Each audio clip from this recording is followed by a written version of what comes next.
Une surface est une étendue qui n'a pas d'épaisseur. Elle peut être plane, comme ici, ou courbe, comme ici. La grandeur qui permet de savoir si une surface est plus ou moins grande s'appelle l'aire.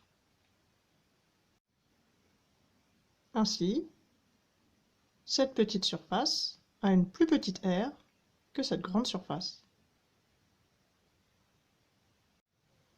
Prenons en exemple ce grand rectangle pour lequel je voudrais savoir quelle est son aire.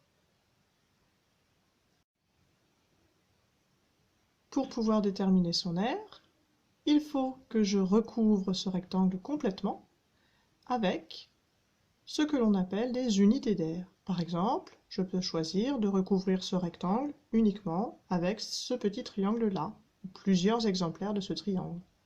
Ou bien je le remplis uniquement avec des longs rectangles comme ceci, ou bien comme cela.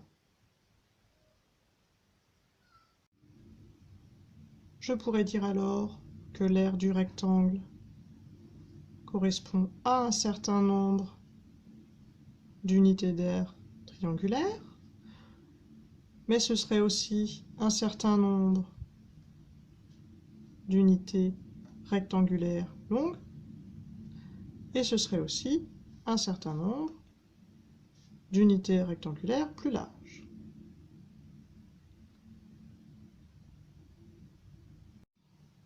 Et comme je ne mets pas la même quantité de triangles que de rectangles pour pouvoir recouvrir toute la surface, cela va être compliqué de comparer différentes aires de figure. Alors il va falloir se mettre d'accord. Quelle unité d'aire va-t-on choisir? Eh bien, nous allons partir d'une figure très simple, qui est le carré. La question va être, quelle dimension doit avoir ce carré pour que tout le monde puisse l'utiliser? Voici ce que l'on appelle une feuille de papier millimétrée. Et sur cette feuille apparaissent tout plein de carrés, petits ou grands. Nous allons commencer par un carré de cette taille-là. Ce carré, il a comme dimension 1 cm sur 1 cm. Un carré de 1 cm sur 1 cm, son aire est 1 cm², qu'on écrit de façon un peu particulière, centimètre, avec un petit 2 au-dessus. Prenons maintenant un tout petit carré, celui-ci. Ce tout petit carré, il mesure 1 mm sur 1 mm. Un carré de 1 mm sur 1 mm a une aire de 1 mm². Ça s'écrit millimètre avec un petit 2 au-dessus. Prenons une troisième taille de carré. Celui-ci a pour dimension 10 cm.